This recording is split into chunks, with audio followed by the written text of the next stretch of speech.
Hello, welcome, Andrea. It's so good to see you. Thank you for joining us to talk all about midlife pleasure and power. Um, Before we start, I'd like to acknowledge I'm sitting on Wurundjeri country and acknowledge the traditional custodians of this land, and that their traditional custodianship was non-ceded. So yeah, whereabouts are you zooming in from? I am here in California in Big Sur on the traditional lands of the Esalen Indians, also non-ceded. But they are actually regaining lands and are becoming our neighbors once again. So it's things just turned a little bit, but that's where I'm at on the mountains of Big Sur on the coast. Beautiful, beautiful. And that's some positive news as well. All right, I'm going to read your bio to give everybody an idea of your background. So Andrea has over 40 years experience in the field of somatic psychotherapy, bodywork, dance, yoga, and mindful movement practices. She is also a licensed marriage and family psychotherapist and has a PhD in dance and movement therapy. She has trained hundreds of movement teachers, psychotherapists, and healthcare professionals in the fundamentals of body awareness and embodied movement practice. She is a co-founder of Open Floor International, a non-profit organization that is committed to sharing conscious movement and dance to ignite creativity, community, social justice, health, and well-being. And I am super excited to have you with us because whenever I think of you, I think of this amazing embodied woman as well as a super brain. You just seem to meld both of them really beautifully together. And I was thinking it would be great to give listeners who don't know your body of work some background of how, really perhaps from the beginning, how you came to be doing, because it feels like the body is in the hub of this magnificent wheel with all of these different spokes coming off it, from academia to holding a room full of over 100 people in deep process work and movement and embodiment. And it's a big span of work that you hold. So yes, maybe a little bit of history, a thumbnail of your offering, your work offering. I think what probably is most relevant is the fact that my body has been a challenge for me. For me to be in my body has been some work. I've had to really learn how to do that for various reasons. We can speak about that later. But through that, I've learned a lot about body work from every angle. I started at Esalen Institute as a massage therapist. And so that was years and years of touching other bodies, learning about anatomy, physiology, a beautiful way to learn in a very intimate way, and yet at the same time, nonverbal, just through the hands.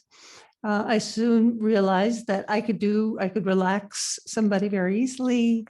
I could give them a really lovely experience, but as soon as their mind kicked in again, shoulders would go up, body would get tensed. And I became curious about, okay, what if I wasn't doing all the work for them? What's happening in the mind and the emotions and the mood and interaction that's causing their bodies to create pain or be stiff or whatever the complaint is. So that's kind of how I went from body work over to psychotherapy, body psychotherapy. But I was always a dancer.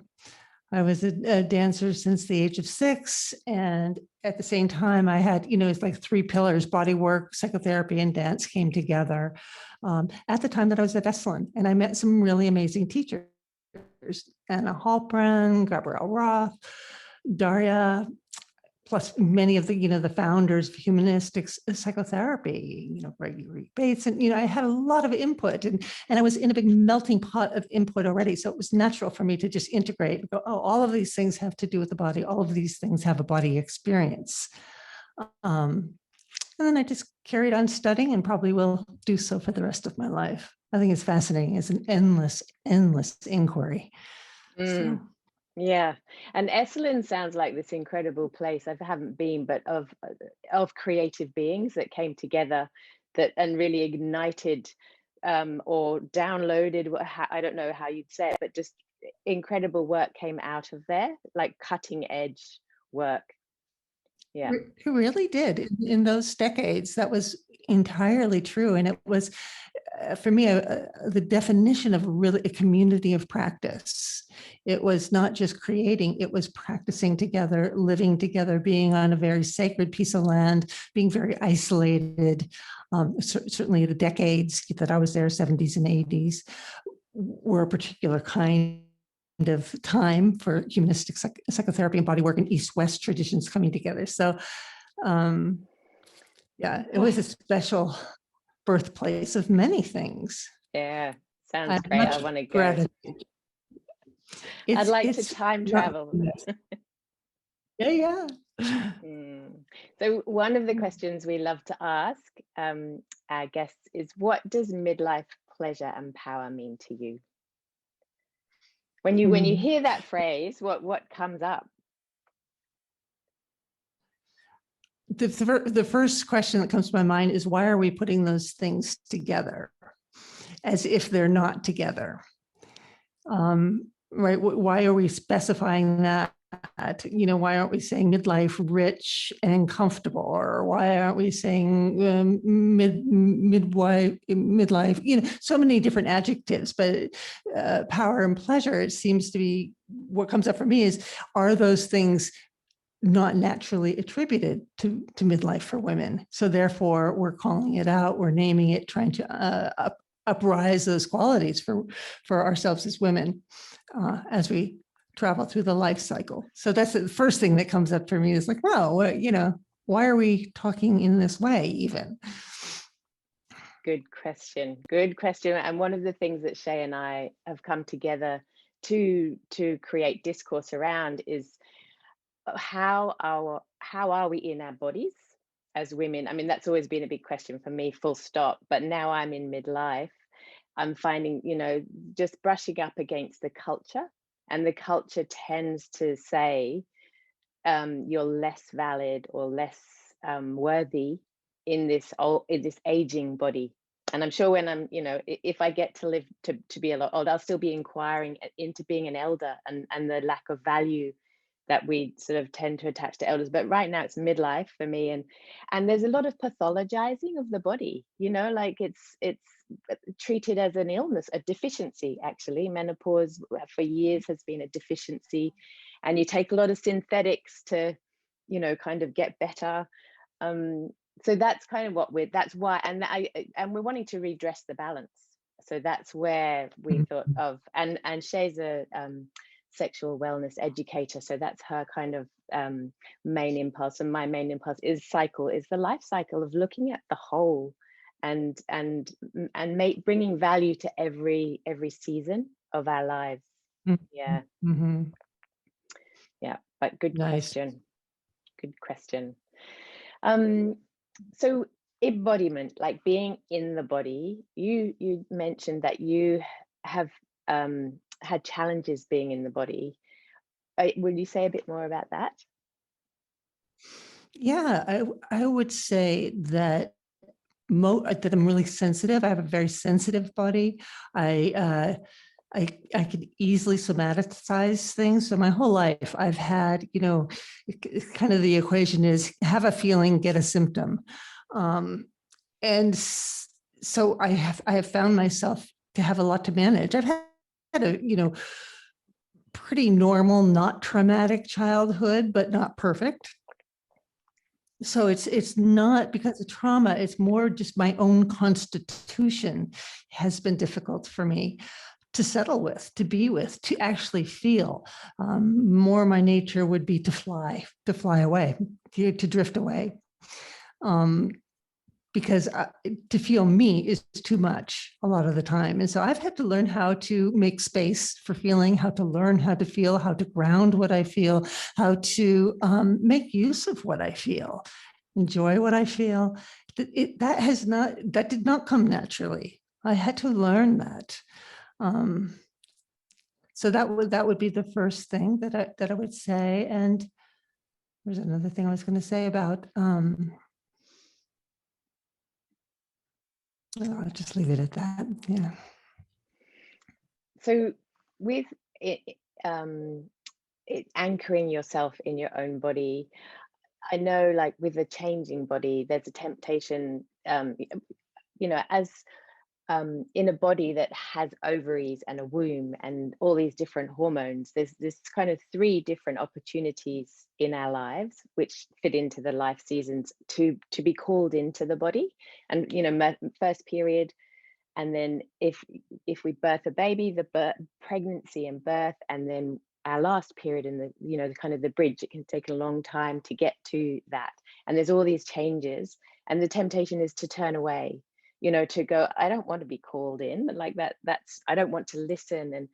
And Clarissa Pinkola Estes, she says beautiful things about being, our body is our companion and it's our ally, and we just generally, we're not encouraged to do that, whatever gender, however we identify. We're really encouraged to look out and at the screens and mirrors, and so there's this, there's an invitation to go in, but there's also, like, it's so much easier to not, to stay up here. Yeah, and particularly given the body you have, if you don't look or match up or feel like what's being advertised to you, it's a nightmare. It's a nightmare if you don't match up. Then there's all those feelings of not enough, I'm not included, there's something wrong with me. And truthfully, it's a very narrow margin of what's being advertised to us as beautiful or healthy or good, or very narrow. I mean, so the majority of people, and I would say certainly women, are going to fall outside of what we're being told and marketed as a beautiful woman, a happy woman, a wanted woman, a valued woman. So yeah, that's a setup for sure. Yeah. How would you invite? So say there's someone listening and they haven't really, they've never danced before, and maybe they've done a bit of yoga, but that feeling of being in the body, and this is a big question, I know, but how would you invite that, or give some practical tips on feeling the body from the inside instead of approaching it from the outside and seeing it almost as a representation that you're not inside? I mean, there's so many different doorways, which is probably why I've studied so much, because it takes a lot of different doorways, because we're all so different. So what's going to be an invitation for one person would be shocking and terrifying for the next, right? So each of us needs a slightly different invitation. But I would say the overall ingredients of a good invitation would be permission, acceptance, kindness, and play. I would say, the invitation may be art. It may be so many ways to sing, to move, do body psychotherapy, all, if it's to be successful, I think it needs those ingredients. Otherwise, why would we go there? Yeah. Play is such a big one, isn't it? Really huge. Yeah. And I don't know what it is when we lose that, like sort of between kids and adults somewhere along the way, the importance of play, because children just are play, aren't they? They're presence and play generally. I mean, they're big emotions as well, but they're just so into play. If they're allowed to.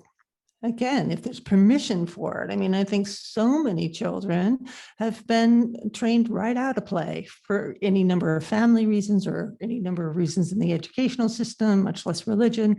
So play is in some ways as much taboo as perhaps sexuality, sensuality, pleasure, power. The other things we're talking about, play is often in there as well, because it's not productive, right? It's out of control. it has qualities that are hard to box, right? Because if you could box it up, it wouldn't be play. Yeah. Yeah. That's so sad. I've never thought of play as a taboo. That makes me feel sad. Yeah, because I won't, with the I know. menstrual stuff, that's taboo, and sexuality's, taboo, but play is sort of, yeah. But there's something in that about out of control. Like there's this, Mhm. it just feels like, and in our times with all the restrictions, there's a lot of heavy control going on. Yes, and it was interesting, you naming the different, the different hormonal thresholds of a woman's life cycle, and each of those are extremely out of control, right? There's not much you can do to name that game, to name how you're going to birth your child, or to, you don't get to have say on how you're going to go through menopause. So Yeah, that is very, very true. We have our ideas, and then when we meet that threshold, it's yeah, and that's where that question of being in partnership with our body comes up as well, rather than victim. Like the trust is very integral to it, and I suppose just trying as much as possible to be comfortable with being out of control, because you can have your idea of how you want it to be, and then it can be completely different, but then it's almost like you need some trust to go, okay, or listening. I think listening and trust go hand in hand, don't they? And I would put the word choice in there, that there's usually some choice, maybe not the choices you would have wanted. There's still probably some choice of how you're going to approach whatever you're up against.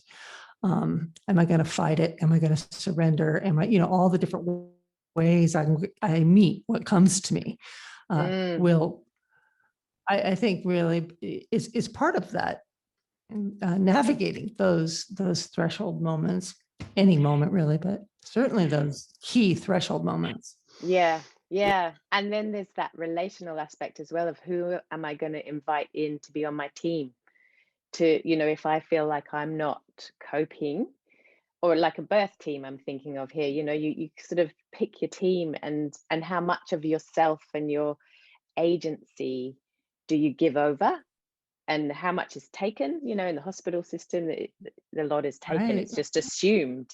Yeah, but I suppose around menopause, that there's a lot coming, like in response to how we approach our menopause. It's coming out more. There's a lot more dialogue, not just from the symptomatic, that kind of, this is what you need to feel better, kind of that aspect, but more from an approach of what are the invitations of this time in our life as well, which I'm excited about. So how was your experience of perimenopause, that lead? Because I actually think perimenopause is the time when there's the challenge. Menopause, you're sort of done. You're finished. That's the exit. Yeah. Well, I would say, kind of for myself, that I have gone through that phase, just characteristically Andrea, just completely symptomatic, over symptomatic, swinging from one symptom to the other, very dramatic. Fear, not knowing, how serious is this going to be? Is this just going to pass? When is it going to pass? Who do I believe? Reading, study, just chaos. And just typical Andrea. So I felt like, but by then I've had some skill in dealing with numerous frightening symptoms all at once, and not knowing what to do, and having practitioners have no idea what they are, why they are, how untypical it is. I have had some experience with that by then. And so it was just like, slow down. You can try this, then try this. Nothing may work, but you'll feel better because you're trying something. Just looking for some stability. So it was that my own pacing of myself became my stability, not anything else I was feeling.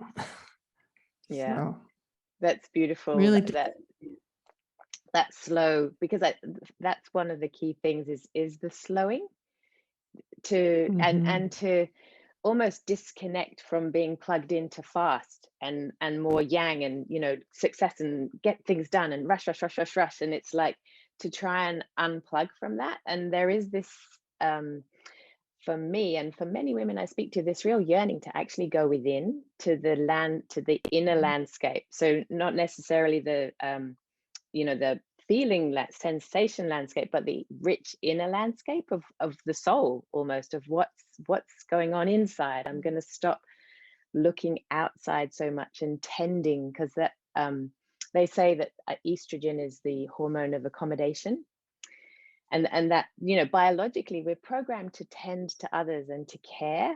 And as that slowly wanes in our bodies, that there's almost like a turning towards self that arises for women, which is pretty beautiful if we allow ourselves Mhm. to slow enough to sit with that. Yeah. Mhm.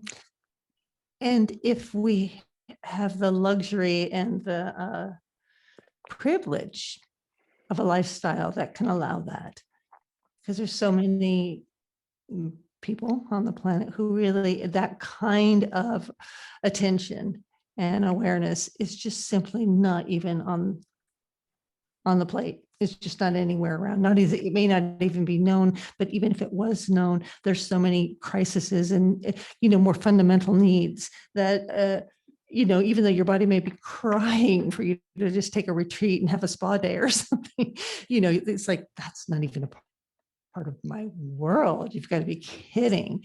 So, you know, I love this idea of making the invitation known, you know, like advertise it, making it known. Yes, there's an invitation for inward turning. There's an invitation for reuniting with maybe aspects of your being that haven't been on the front burner, but just some wide variety of how that might be done. So that, again, we're not posing a woman who's in menopause who's not matching up to the idea of being the wise earth mother woman who's, you know, I don't know what.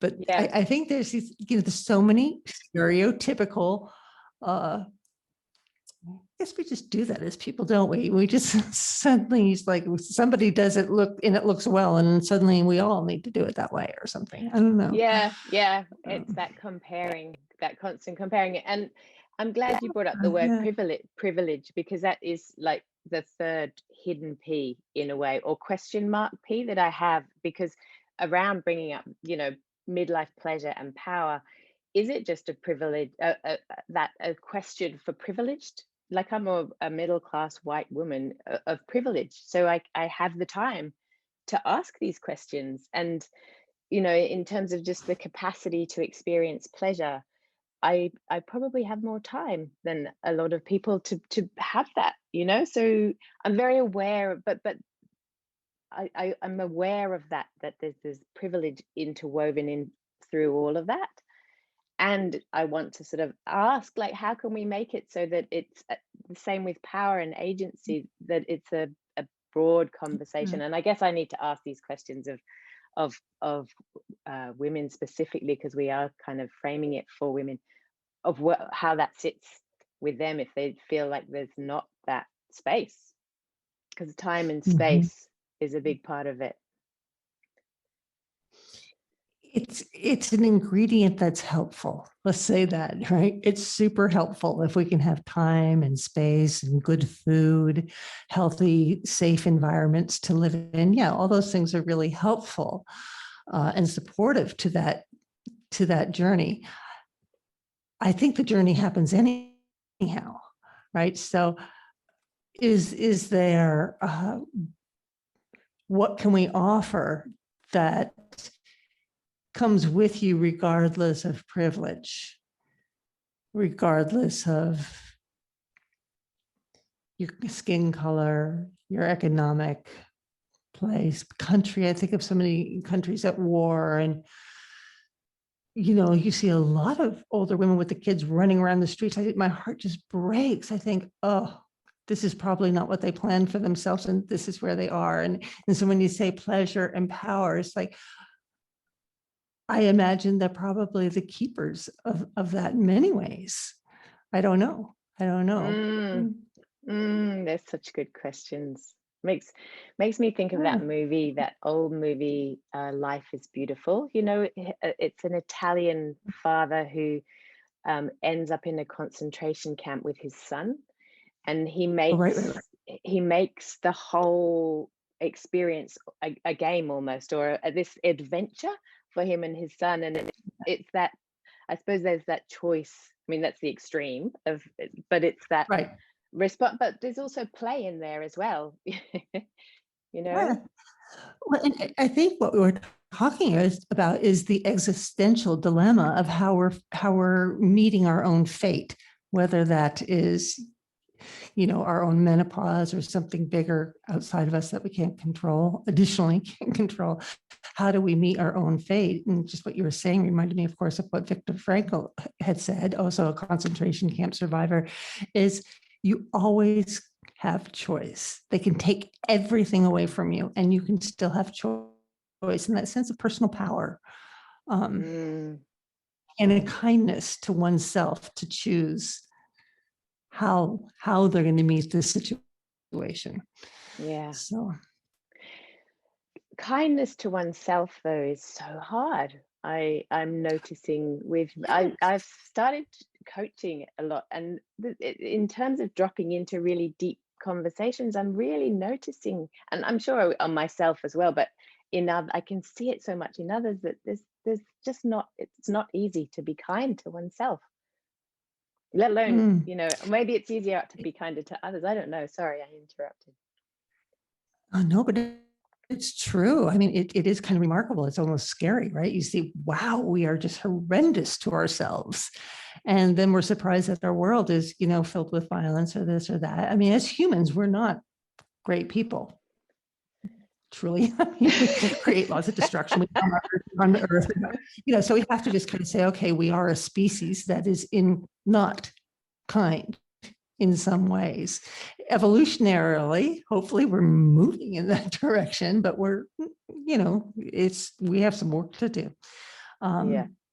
But one thing I was going to say is that movement for me is the easiest doorway into kindness that I have found. It's the easiest, most inviting place to come into kindness, because I'm not having to train my mind to think differently.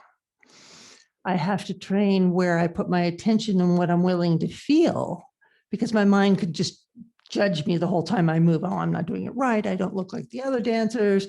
I'm not the right body shape for moving. But if we can get out that separated into movement as practice, and we start to strengthen our capacity for feeling sensation.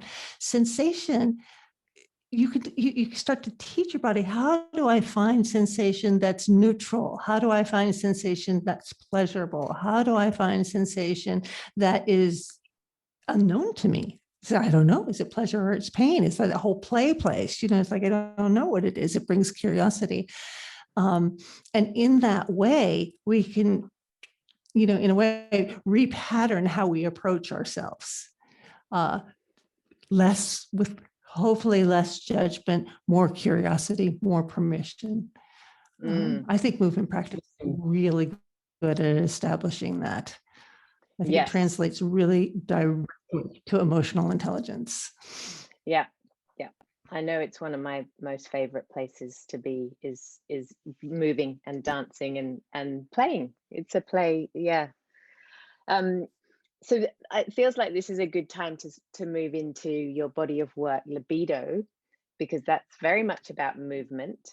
And it's the marriage of, well, maybe you describe it, because I was looking on your website. I'll just say some of the things that popped out.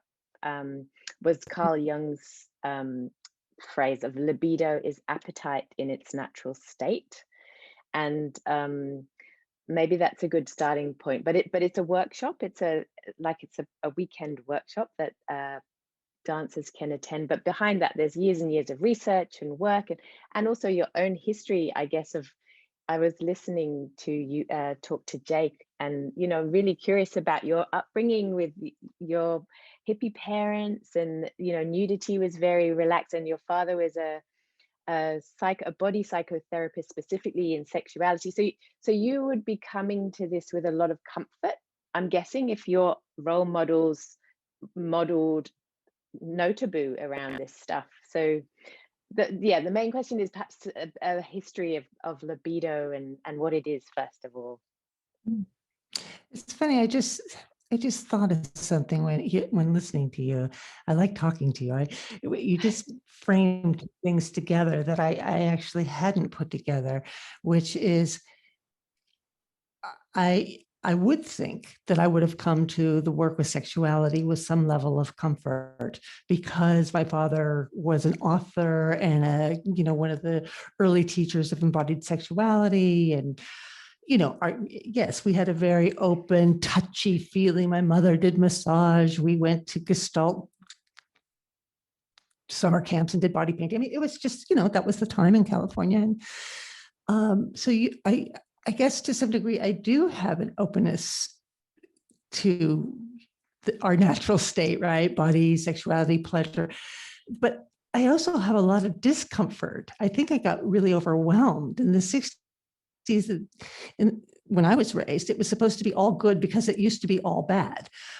So it was a bit overwhelming, and boundaries and consent and some of the more subtle things we know now about how to negotiate sexual energy in ourselves and with each other was completely non-existent, particularly between adults and children. It was just like, oh, everything's free and good and natural. And that actually wasn't my experience. My experience was, this is overwhelming. I don't know what to do. It feels embarrassing. I can remember feeling embarrassed. For them, for the adults. Oh God. Maybe all children feel that, right? Oh, that's great. Yeah. So anyhow, I came to Libido because I had been doing conscious dance for a long time, and I had been doing body psychotherapy, and I was a trainer in my father's Body Psychotherapy Institute. So I had a whole long history of training body psychotherapists and talk therapists in embodied sexuality. So I had that history. And at the same time, I just had this parallel path of doing conscious dance. I'd been working with Gabrielle for maybe 10 years at that point. And she was the founder and inspiration for the 5 Rhythms dance practice, which some people may know about.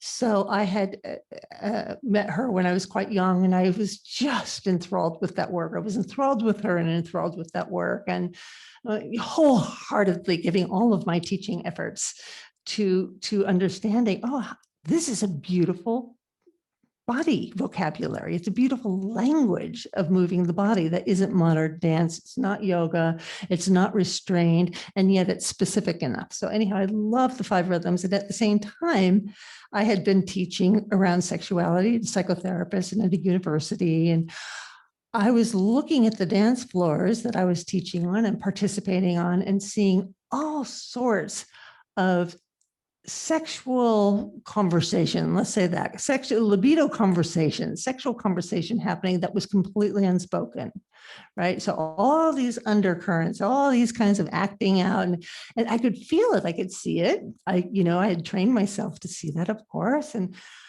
I was thinking, but nobody's talking about it. Nobody is naming what's going on here. No one is educating these movers on how they might be able to use this energy, deal with shame, deal with boundaries, deal with getting turned on. And I just thought, oh my goodness, nobody's talking about this. So that's when I thought, all right, I'm going to put these two together.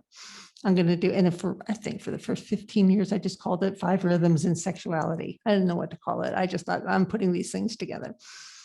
And then if anybody knows the 5 Rhythms, you would know that it replicates the sexual response cycle pretty exactly in some ways. The 5 Rhythms, I'm not going to go into that, but I taught the sexual response cycle through embodiment rather than intellectual, scientific, behavioral ways. I was really teaching it through physicality, through sensation, through play, through movement, through imagination, and through music.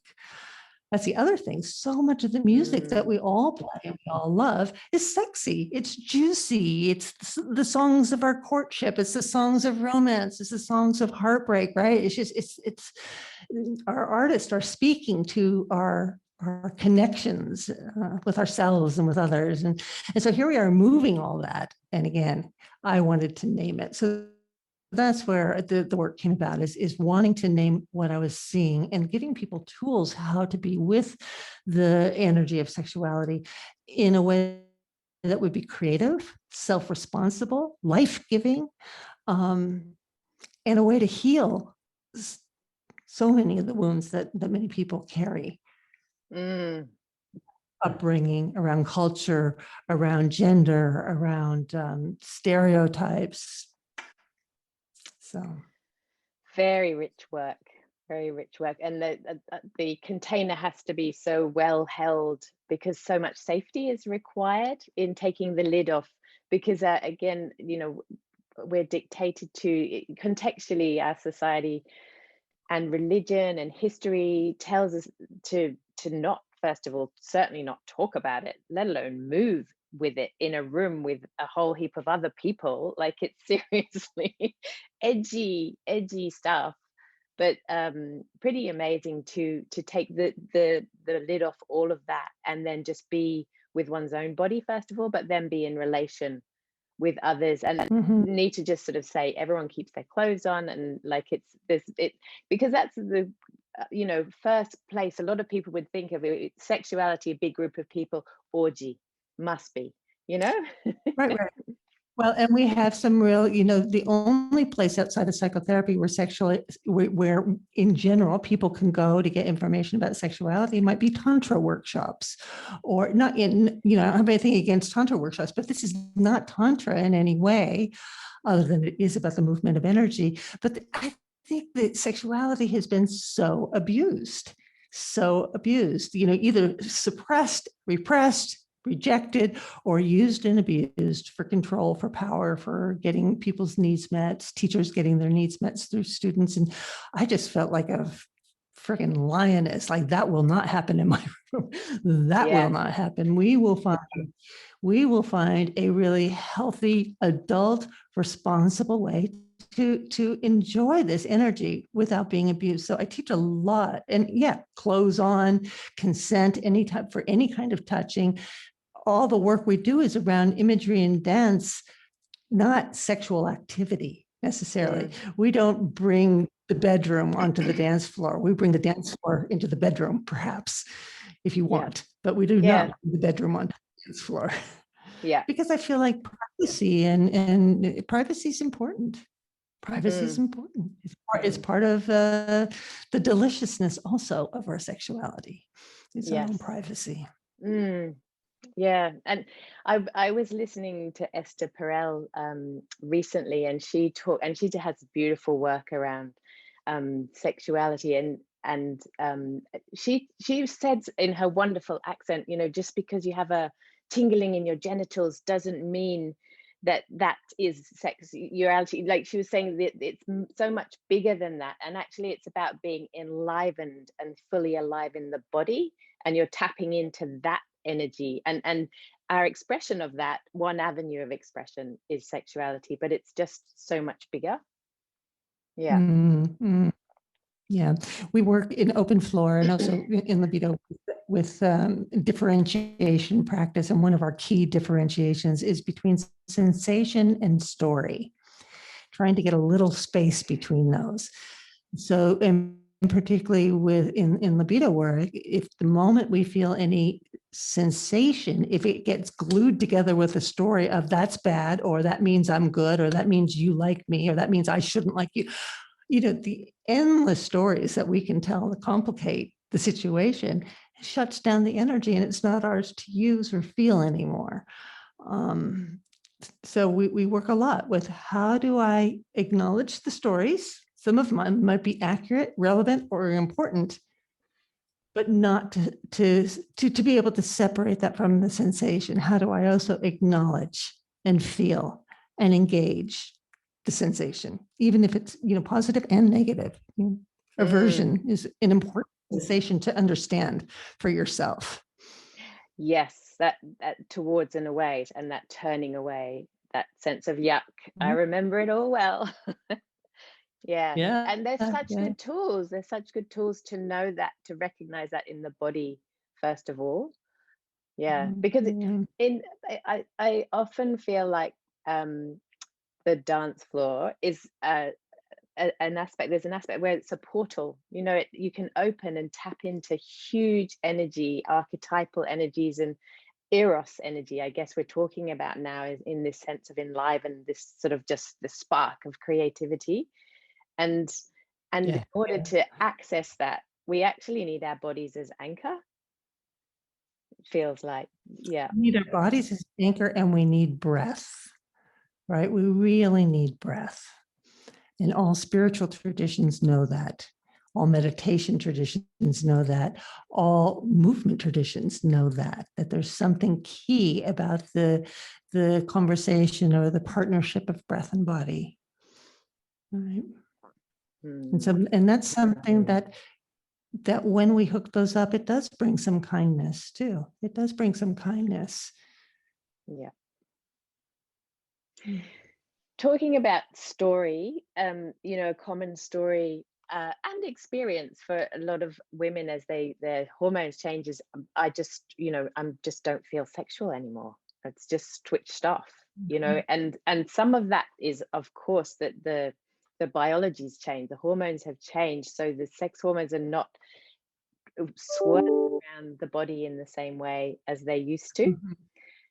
And then but if you put this story on top of it, that's it, it's switched off. Like it can just be something that then and there's no right way or wrong way, but again, I'm just curious about any kind of noticings that you've had, either for yourself or of witnessing all these hundreds of people that have moved through your workshops around libido and midlife.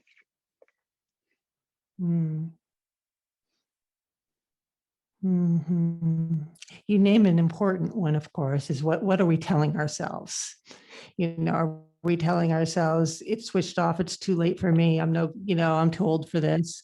Are we telling ourselves, nope, I'm not too old for this, see, I'm young and I'm this and I can do all this, that kind of push, when we're not actually really feeling it, but we feel pushed because we don't want to be left behind, left out, left alone. That happens. It's one of the meditations we look at in libido, is the difference between presentation and pleasure. And a lot of women, men too, have learned to present themselves as something pleasurable, or present themselves as if they're enjoying themselves, but haven't actually really learned what pleasure is in their own body. Actually, like, well, what is a sensation? The touch, taste of sensation. But wait a second, I was going somewhere else.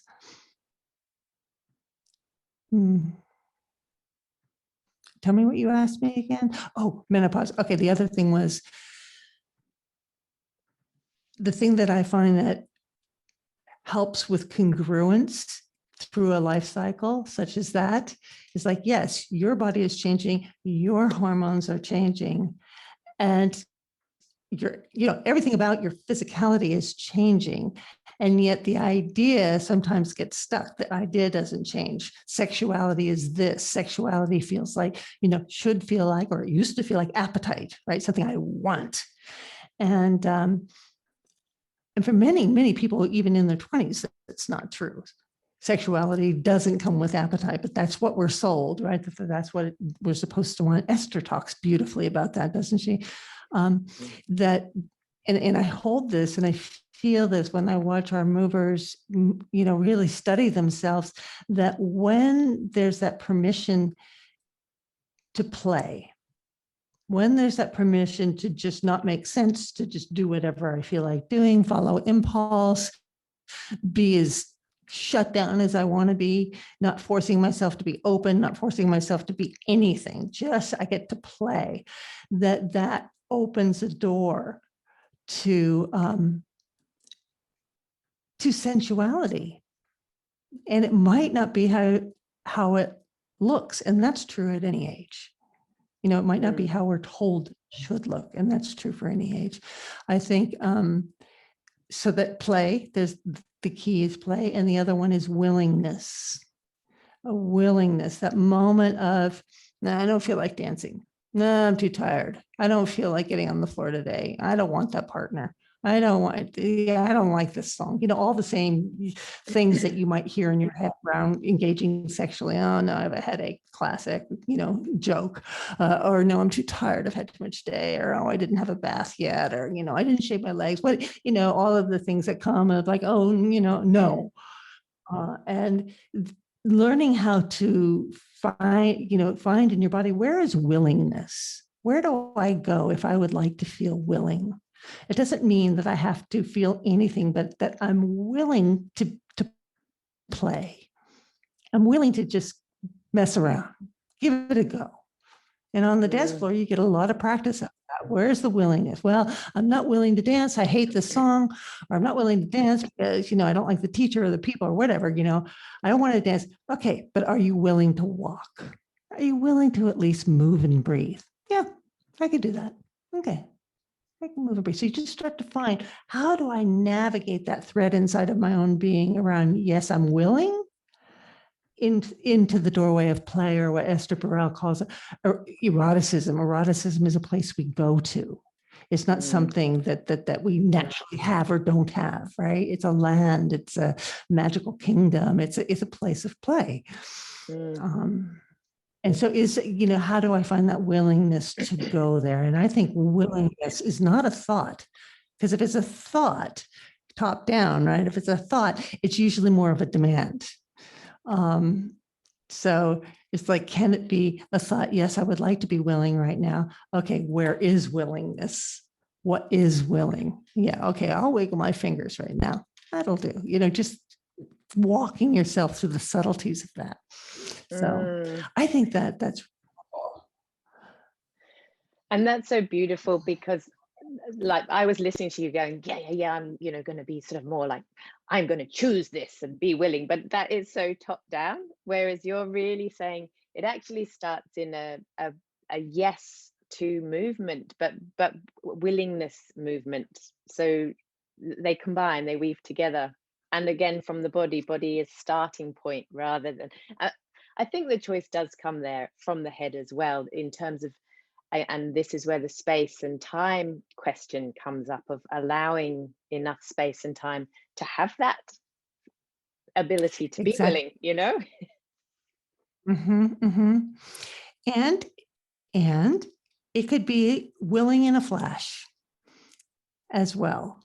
You know, once you know where willing is in your body, where you know where you might be able to find it, it doesn't necessarily have to take, you know, a whole long evening with a bath and there could be a place inside of you where you go, sure.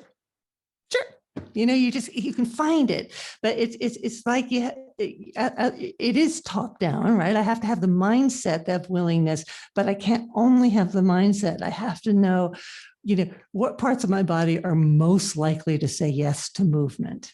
And through dance practice, you learn that. Yeah.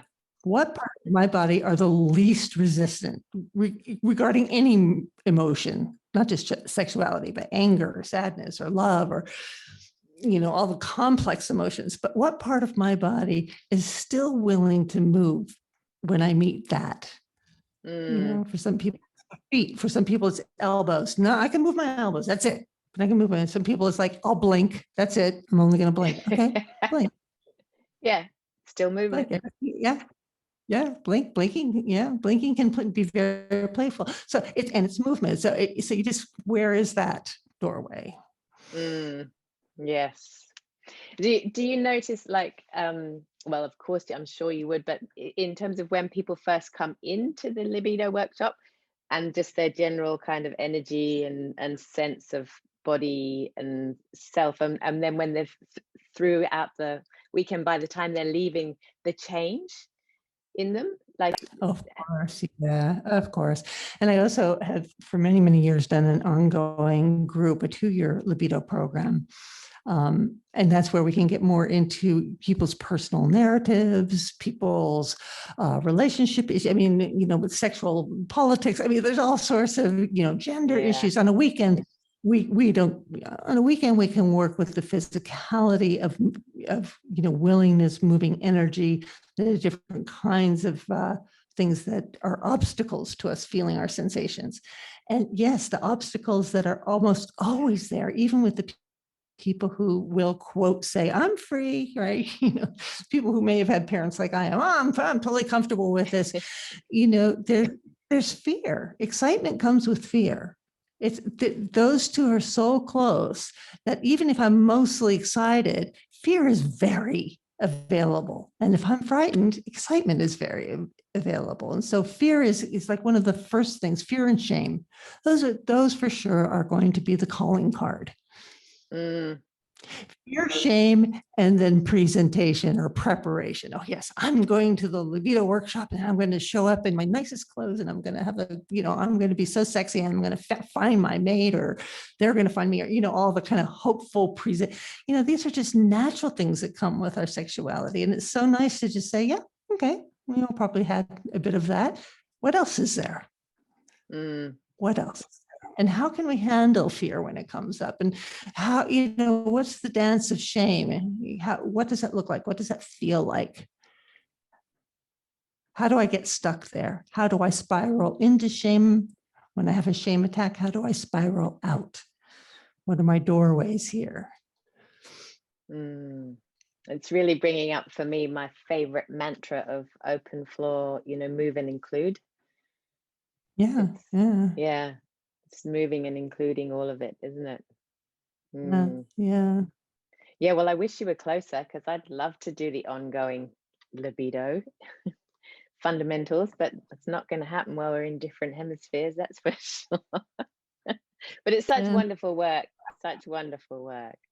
really is. Yeah. Well, actually, Jordy and I are thinking of doing one down under, just so you know. Oh, really? Nice. Really, really, truly. Yeah. So 1 year. I'm just looking at how things go. But yeah, I think it's also true that I get a lot of women in midlife in the libido groups. We always have more women than men. That's a given on any dance floor, but in libido especially. No, especially in libido, but not in many dance floors these days have a lot of guys. So in certain places I go, we'll have equal men to women. Great. But with libido, it's, yeah, I know, right? It's starting. And then COVID happens. It's, yeah. So I've had to really look, oh, am I getting a mirror of myself as a teacher? As I age, because that happens, you know, as a therapist or a teacher, you often get kind of a mirror of yourself. But even in my 20s, I was working with women in midlife. I think it's a really, really challenging time. It's really confusing. And I think that we need a lot of help there. We need a lot of company. We need, you know, it seems helpful anyhow to invest time in trying to understand who and what you are and what you need, if you possibly can. Yes. And being in relationship with the body, you know, opening up that dialogue with the body, because the body is just changing, but there's so many messages and so much wisdom there as well. And mystery and like what on earth is going on here. So to travel with others through that is amazing. And I think a lot of women in midlife are suffering from the feeling of loss. I've lost my youth. I've lost, you know, the eyes of attracted others. I've lost color. I've lost fluid. I've lost estrogen. I've lost my man.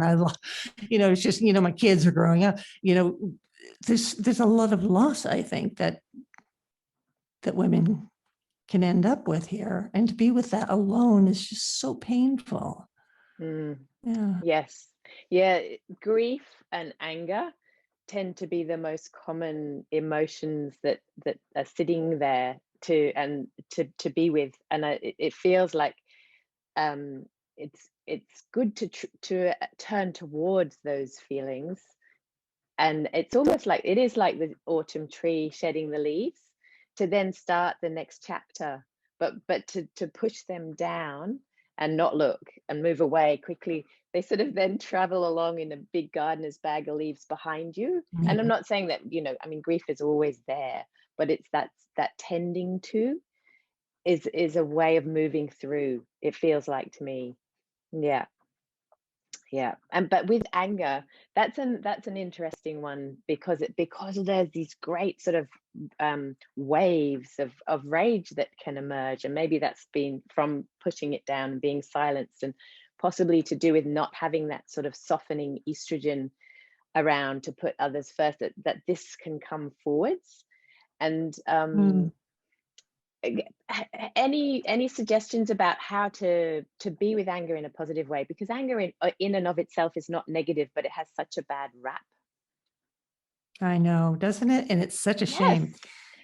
Because I also do anger workshops, which lots of my teachers said that was really ill-advised. But I always thought, no, I love to go to places where there's trapped energy, right? Sexuality, anger. I love to go to those places.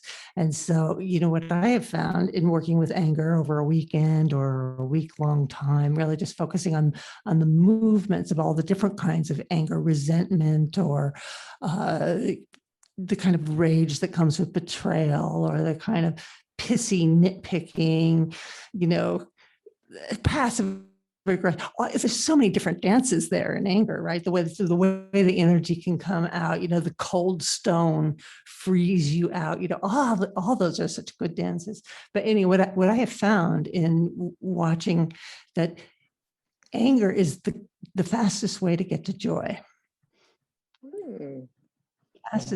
Because it has so much expansive energy. It has expansive energy. And if it's a loud expression and there's some resource for it, it's not just like being discharged. Discharged anger won't help you much. But anger in a good container, an anger that actually can transform itself in your body to the expansive force that it is, right? It's heat, it's anger, it's incredibly transformative if you can own it, if you can really take it in and feel it. Yeah, it brings joy. It brings joy. I've never seen such happy people as the people who go through anger. It's a good workshop, basically, by the sounds of it. Yeah. But it really surprised me because I didn't expect that. Yeah. I remember being very surprised by that. There's something really key there, though, isn't it, in terms of giving it a better rap, is saying that it's a cousin or a sister of joy. But it's absolutely. Yeah. I suppose it's because it is, as you say, it's either just kind of well, it's like a splash or a spray, and it's usually lands on someone else and then is so destructive. Yeah. And it's also in the libido work, we talk about you can't really say yes to something if you don't know that you can and are capable of saying no. Right? If you don't really trust yourself, feel you have that capacity to set boundaries and say no and say, I don't want that. I don't need it. Get away, really fully do that. Then you're not going to say yes. You're not going to surrender to a yes. So I think the yes of pleasure goes with the ability and capacity and experience also of being able to say no. Yeah.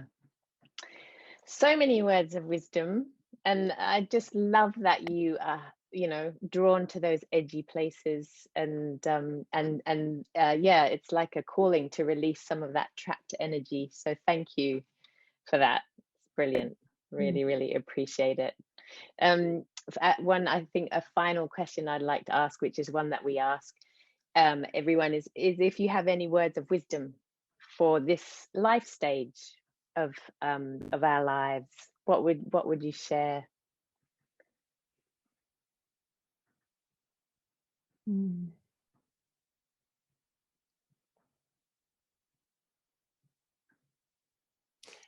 I think David White says something interesting about going through life cycles, that we usually are behind ourselves, right? The life cycle changes and it takes us a while to catch up to the fact that something has changed. It takes us a while to re-identify. It takes us a while to negotiate it. It takes a while for us to grieve, let go of what was and accept what is.